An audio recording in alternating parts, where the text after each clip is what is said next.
रूस के हमले अब यूक्रेन को करीब करीब लांघकर ऐसी सीमा पर हो रहे हैं जो नेटो के लिए चुनौती बन रही है।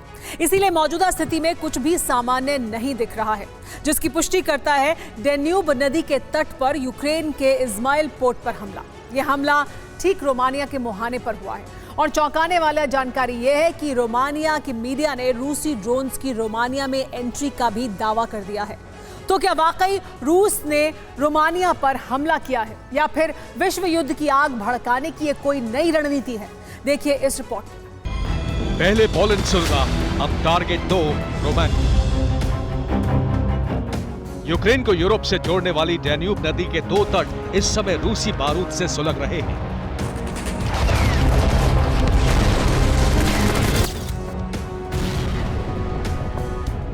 पहले तट पर है इस्माइल पोर्ट और दूसरे तट पर है रोमानिया।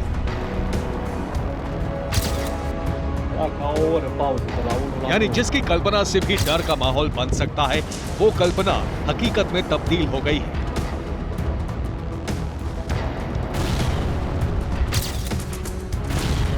डैन्यूब नदी के तट पर यूक्रेन के इस्माइल पोर्ट पर हमला फिर भी बर्दाश्त हो सकता है, लेकिन डैन्यूब नदी और उस नदी के पार रोमानिया तक रूस का बारूद पहुंचना एक ऐसे खतरे का संकेत है जो विश्व युद्ध के लिए जिम्मेदार हो सकता है।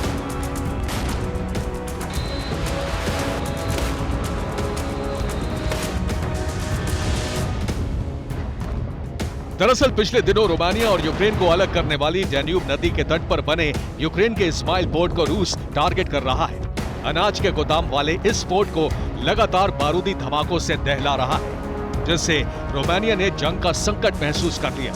लेकिन अब हालात सिर्फ संकट महसूस करने तक सीमित नहीं है, बल्कि संकट सिर पर आ चुका है।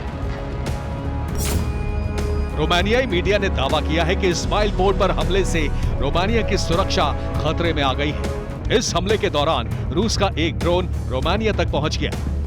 रूस का यह ड्रोन सिटालचियोई शहर में रिहायशी इलाकों में गिरा है और रूस के इस हमले में कुछ इमारतों को बड़ा नुकसान पहुंचा है।